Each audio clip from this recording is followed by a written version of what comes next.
ఒక రక్తపు బొట్టు కారినా కూడా నా సైనిక వీరులు నిన్ను నీ దేశ ప్రజల్ని అంతం చేసేస్తారు. నాయకుడు లేక నీ దళం నా రాజ్యాన్ని దోచుకోవడంలో నీకేమిటి లాభం? నీకేమిటి లాభం? నా కంఠం మీద కత్తి పెట్టిన మరుక్షణమే నన్ను అంతం చేసి ఉండొచ్చు కదా. నిన్నంతం చేయడం గెలవడం నా లక్ష్యం కాదు. నిన్ను నా రాజ్యం నుంచి తరిమి కొట్టడమే నా లక్ష్యం. ఆయుధాలను వెనుదీసుకోండి. ఢిల్లీ से यहाँ तक पहुँचने में ఢిల్లీ నుంచి బయలుదేరి దాదాపు 6 మాసాలు కావస్తుంది. ఎన్నో ప్రదేశాలు దాటి వచ్చాను. కొందరు రాజులు శరణు కోరారు, కొందరు తప్పించుకు పారిపోయారు, మరికొందరు ప్రజలను యుద్ధానికి పంపి దాక్కున్నారు.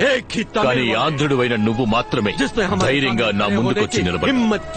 ప్రజల్ని కవచంలా ఉపయోగించుకునేవాడు రాజు కాదు, ఆ ప్రజలకి కవచంలా ఉండేవాడే రాజు. అర్ధచంద్రాకారంలో ఉన్న ఈ ఆయుధం పేరే వలయ ఖడ్గం. వలయ ఖడ్గం. నీ వలయ ఖడ్గాన్ని నాకిచ్చి నీ దేశాన్ని నువ్వే పరిపాలించుకో.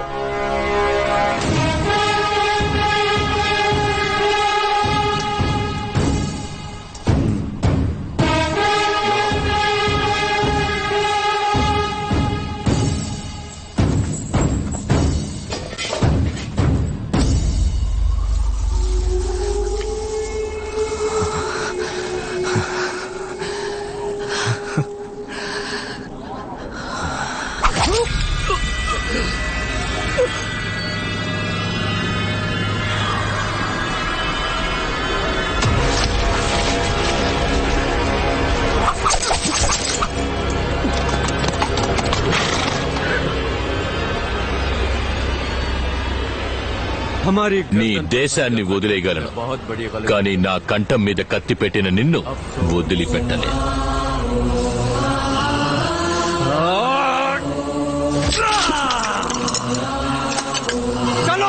పాండ్య రాజ్యం వైపు పయనిద్దాం. నమ్మక ద్రోహం నేను కని విని ఎరుగని ఆయుధం.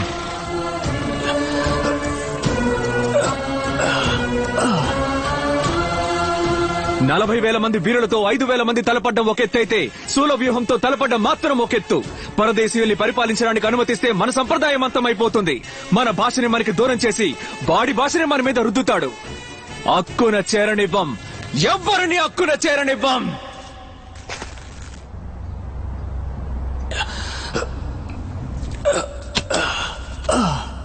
నేను మళ్ళీ వస్తాను.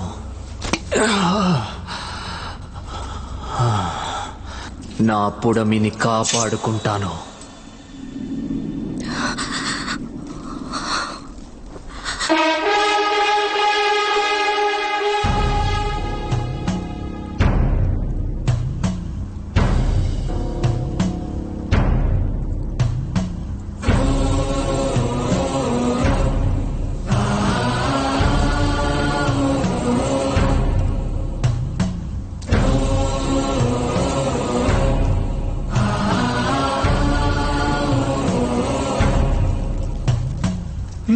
స్థలాలను తన పేరుకు మార్చుకోబోతున్నాడు.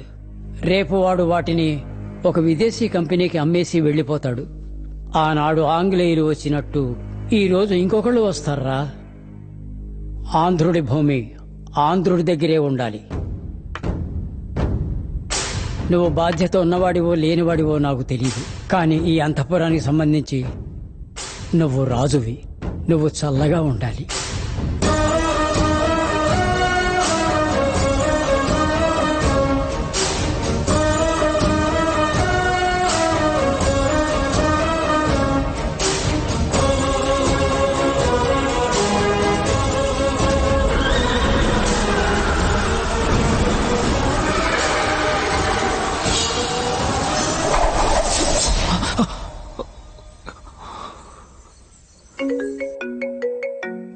ఏంటి చెప్పు. సార్ రేపు morning registration confirm sir. Online payment కావడం వల్ల అందరికీ బ్యాంక్ అకౌంట్స్ ఓపెన్ చేశాను సార్. డాక్యుమెంట్స్ వెరిఫికేషన్ కూడా పూర్తయింది. రేపు మార్నింగ్ 10 గంటలకి నితిన్ మెహతా రిజిస్టర్ ఆఫీస్కి వచ్చేస్తారు సార్. రాజా, రేపు ఉదయం 10 గంటలకల్లా రిజిస్ట్రేషన్ అంట. సింహాద్రిపురంలో ఉన్న 1500 ఎకరాల వ్యవసాయ భూములు వాళ్ళ పేరును మారబోతున్నాయి. ఇప్పుడు మనం ఏం చేయబోతున్నాం? రిజిస్ట్రేషన్ జరగబోయేది రిజిస్టర్డ్ ఆఫీస్ లో కాదు. సరే సార్. స్థలం అమ్మడానికి వచ్చిన వాళ్ళందరినీ తీసుకొచ్చి మన కళ్యాణ మండపంలో ఉంచు. Okay sir. అట్నే రిజిస్టర్ ఆఫీసర్ కూడా మన కంట్రోల్లోకి తెచ్చిపెట్టుకో. అలాగే సార్. రేపు ఎక్కడ ఎన్ని గంటలకు రిజిస్ట్రేషన్ అని నేను చెప్తాను.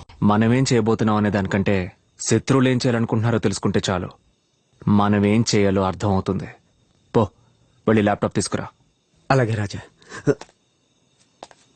రాజా, అడుగుతున్నానని తప్పుగా అనుకోకండి. ఇలాంటి పరిస్థితుల్లో కూడా సినిమా చూడడానికి ల్యాప్టాప్ అడుగుతున్నారే? నేను ఇంతవరకు నేను కొట్టలేదు కదా. లేదే. ఇప్పుడు నేనేం తప్పుగా అడిగానని? ల్యాప్టాప్ లో అందరూ సినిమాలాగా చూస్తారు.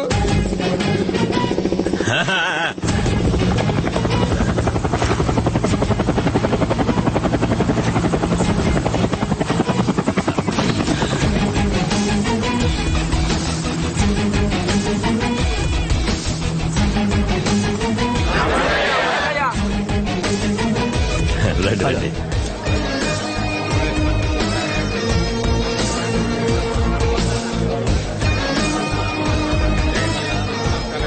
What happen? Sorry sir, network problem, చాలా స్లోగా ఉంది.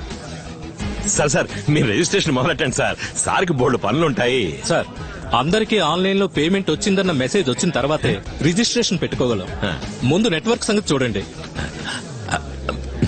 ఏంటయ్యా, ఏందయ్యా? ఈ ఊళ్ళో టవర్ ఉందా లేదా? All companies' networks are available here, sir.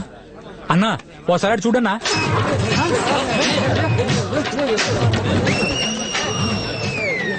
Seema Raja నట్టుల్ని పీకేశాడు. ఏంటి problem? Krishna, this is 3,000 crore project. నాకు ఏ ప్రాబ్లం ఉండకూడదు. వాడు ఎవడో పిలు, మాట్లాడి చూద్దాం, లేదా ఫినిష్ చేద్దాం. Call him. ఇంకా ఆలోచిస్తే వెంటే నా సేటు వాళ్ళ మనుషుల దగ్గర తుపాకులు ఉన్నాయి. తేడా వచ్చిందంటే కాల్ చేస్తారు. ధైర్యంగా పిలువాడిని. రాయ్, ఫోన్ చేసి రమ్మని చెప్పు. కానీ సిగ్నల్ లేదు కదా. రేయ్, పోయి పికప్ చేసుకురారా.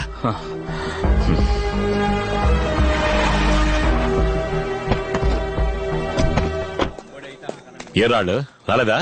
నేను పిలిచాను బావా, పికప్ కి బండి పంపిస్తేనే వస్తారట. ఏ మనసుమా ఉంది కదా. ఈ బండి కాదు, వాళ్ళు స్టేట్ వచ్చిన బండిలోనే వస్తారట. ఏంది? హెలికాప్టరా? అవును బావా.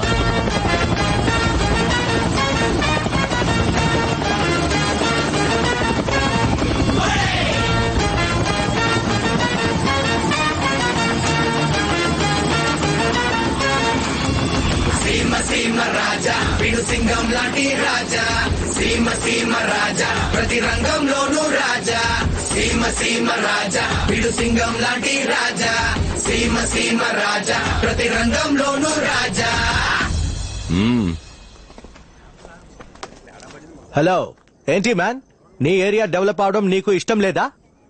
ఏ ప్లాన్ వచ్చినా ఏపీలో ప్రాబ్లం చేస్తారా? మీరెందుకు మ్యాన్ ప్రాబ్లం వచ్చే ప్లాన్ ని ఏపీకి తీసుకొస్తారు? ఆ రోజు మీ నాన్న చట్టుపట్టారు, ఈ రోజు మీరు చట్టుపడుతున్నారు. మీకు ఇంకేం పని పట్టలేదా? ఈ ఊరికి మంచి జరగడం మీకు ఇష్టం లేదా? ఎకరానికి 5 లక్షలు మీరు ఇస్తారా? గంజి తాగడానికి దిక్కులని జమీందారులు వీళ్ళు మీకు డబ్బులు ఇస్తారా? ఆపరా, ఎవర్రా గంజికి దిక్కులేనోళ్ళు? ఏం జరిగినా సరే నా ప్రాణాలే పోయినా ఈ వ్యవసాయ భూములను అమ్మడానికి నేను ఒప్పుకోను. రే తప్పకుండా అమ్ముకోకుండా ఏం చేయమంటావా? జీవితాంతం మమ్మల్ని వ్యవసాయం చేయమంటావా? మీరు ఏసీ రూముల్లోను ఏసీ కారులోను కూర్చొని వాట్సాప్ లోను ఫేస్బుక్ లోను వ్యవసాయం చేయడానికి తేరగా చెప్తూ ఉంటారు. మా రైతులు ఎవడయ్యా పట్టించుకుంటున్నాడు? మా పిల్లల్ని బడికి పంపించలేకపోతున్నావు, చదివించలేకపోతున్నావు. రైతు బిడ్డకి పిల్లలు కూడా ఇవ్వట్లేదయ్యా.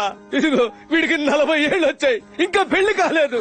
రైతు పంచి కట్టే కాలం పోయి గోచి కట్టే కాలం వచ్చిందయ్యా. అప్పో సొప్పో చేసి వ్యవసాయం చేద్దామంటే వర్షము లేదు, నీళ్లు లేవు. అంతా నష్టపోయి నడి రోడ్డు మీద నిలబడితే అన్నం తింటున్నావా, పీ తింటున్నావా అని అడుగుతాడయ్యా బ్యాంకోడు. ఊరికే తిండి పెట్టిన రైతు కుటుంబం ఈ రోజు ఒక్క పూట కూటికి రేషన్ కొట్టుకెళ్తోందయ్యా. పోండయ్యా, వ్యవసాయం వద్దు, స్థలము వద్దు, పోండయ్యా.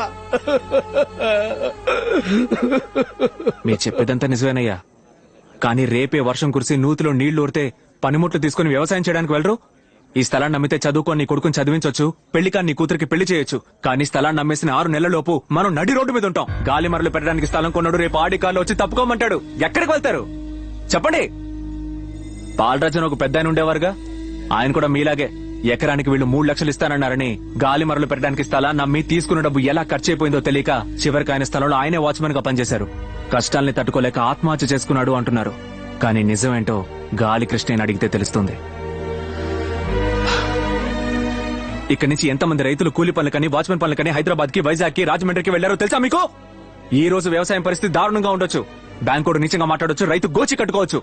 కానీ రేపే 1 కిలో బియ్యం 3,000కి అమ్మే పరిస్థితి వస్తుంది. అప్పుడు తెలుస్తుంది అందరికీ వ్యవసాయం గొప్పతనం. అప్పుడు మన చేతిలో స్థలం ఉండాలి. ఆ రోజు స్థలం ఉన్నవాడేనయ్యా రాజా. రాజా అసలేం చెప్పాలనుకుంటున్నారు? గాలి మరలు వేయకూడదు అంటున్నారా? స్థలాలు అమ్మొద్దు అంటున్నారా? గాలి మరలు వేయడానికి మన స్థలాన్ని అమ్మక్కర్లేదు, అద్దెకిద్దాం. స్థలం మన దగ్గరే ఉంటుంది. గాలి మరలు వేసే చోటు పోగా మిగతా స్థలంలో వ్యవసాయం చేసుకుందాం.